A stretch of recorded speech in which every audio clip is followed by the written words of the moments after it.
سلام بر شما دوستان، خوش آمدید به درس نوبتی زبان انگلیسی.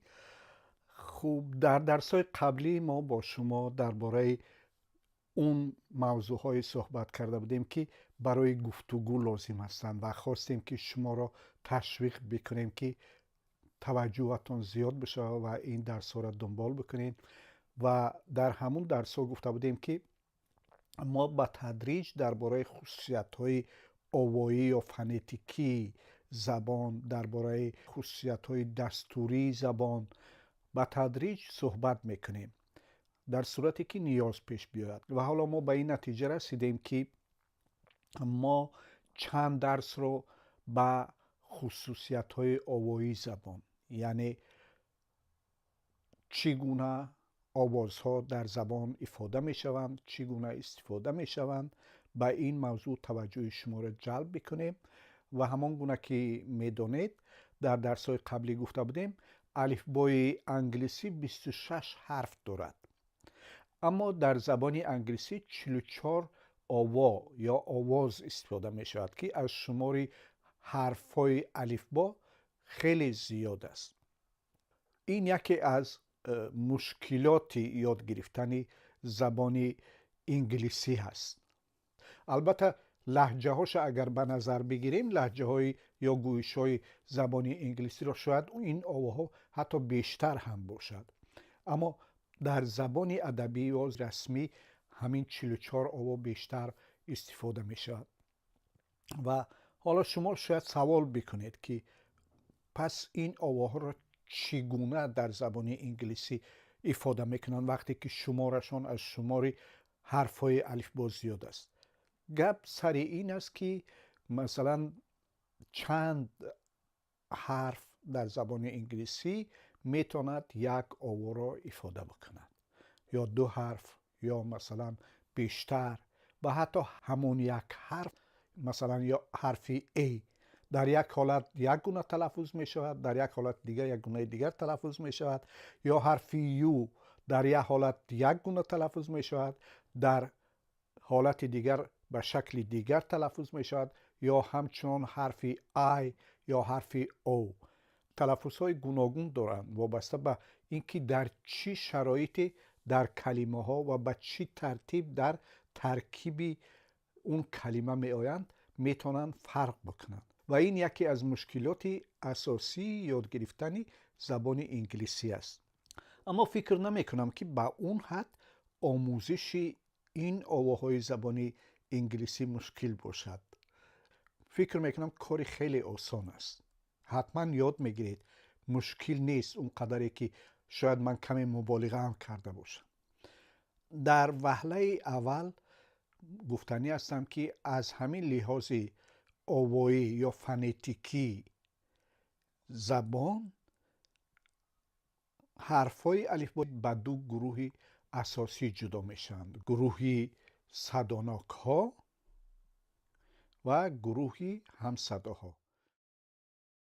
حرفای صداناک الفبای انگلیسی A, E, I, O و U هستند. همان گونه که میبینید مقدار صداناک ها در زبان انگلیسی 5 تا است. حرف صداناک را در زبان انگلیسی واول میگویند. حرفهای صداناک واولز می شود. 21 حرف باقی مانده الفبای انگلیسی هم صدا هستند، مثل B, C, D, F, G, H, J, K, L, M, N, P, Q, R, S, T, V, W, X, Y و Z. همصدا را در انگلیسی کانسونانت میگویند و همصداها را کانسونانتس میگویند.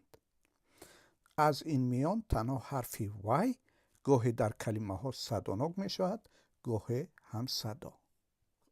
حالا فرق صداناک ها و همصداها چیست؟ یکم، وقتی تلفظ صداناک ها هوایی که از گلوی ما خارج می شود پیش راهش توسط لب یا دندان یا بینی یا هر عضو دیگری بر سر راهش گرفتن نمی شود و تقریبا آزاد از گلویمان خارج می شود.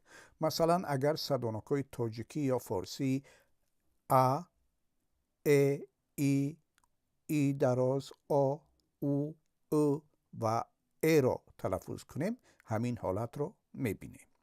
هنگامی تلفظ صداناک‌های انگلیسی A, E, I, O و U نیز هوایی که خارج می شود از گلو به ممانعت دچار نمی شود. اما وقتی تلفظ همصداها چی در زبان تاجیکی یا فارسی و چی در زبان انگلیسی هوایی که از گلو خارج می شود باید راهش به واسطه دندان، لب، بینی، حلق یا عضو دیگر گرفته شود. مثلا برای تلفظ همصدای پ، اینم پ انگلیسی، چی در تاجیکی فارسی یا چی در انگلیسی لبها به هم پیوست میشن.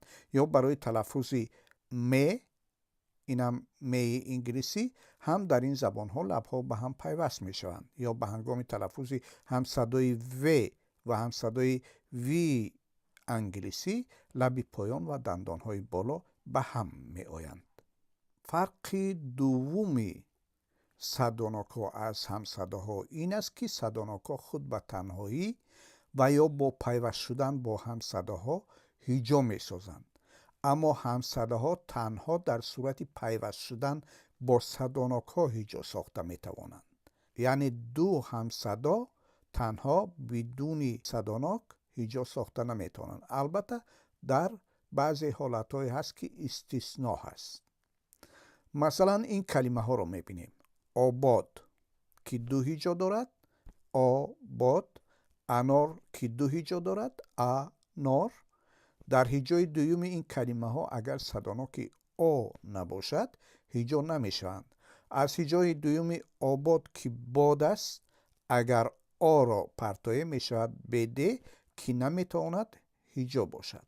یا هیجای نار در کلمه انار اگر صداناک آش پرتافته شود می شود نره که نمی تواند هیجا باشد. در این کلمه های انگلیسی هم که تنها از یک هیجا عبارتند اگر صداناک ها نباشند نمی توانند هیجا شوند. داگ که معنایش سگ است، رد که معنایش سرخ است، هات که معنایش داغ یا گرم است، دیگ که چقوری کندن است، هت که کلاه است و پود که معنایش گذاشتن یا ماندن است. اگر در این کلمه ها صداناک های او، ای، او، آی، ای، یو نباشد هیجا ساختن نمی شود. غیر امکان است. یا در این کلمه های دو هیجایی هم اگر صداناک ها در هیجا نباشند هیجاها شکل گرفته نمی توانند. کلمه هات داگ که دو هیجا دارد، هات و داگ. ساری که نیز دو هیجا دارد، سار و ری. کلمه پودینگ که این هم دو هیجا دارد. کلمه سیلی که این هم دو هیجا دارد. کلمه سیتی که دو هیجا دارد و کلمه نرو که نیز دو هیجا دارد. اگر در هر یکی از هیجاهای این کلمه ها صداناک نباشد هیجاهای آنها ساخته نمیشن. یعنی ساختن هیجاهای آنها غیر امکان است. لطفاً معنای این کلمه ها رو از لغت ها پیدا کرده یاد بگیرید. خوب دوستان، این درس رو دیدید، تماشا کردید، شاید در دفترتون هم ثبت کرده باشید.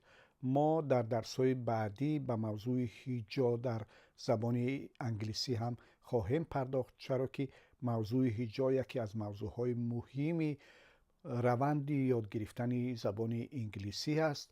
و چیز دیگری که از شما میخواستم خواهش بکنم، اگر سوالات یا پیشنهادات یا نظراتی داشته باشین در زیر این ویدیوها بنویسید. ما در خدمت شما خواهیم بود. به خاطر پیشرفت شما ما این درس را تهیه میکنیم. امیدواریم که موفق باشید و اگر ضرور بدانید سلک یا لینک ها یا پیوند های این درس ها را در اختیار دوستان و نزدیکان و آشنایانتان بگذارید که آنها هم بتوانند از این درس های ما چیزی برای خود دریافت کنند. خدا نگهدار شما.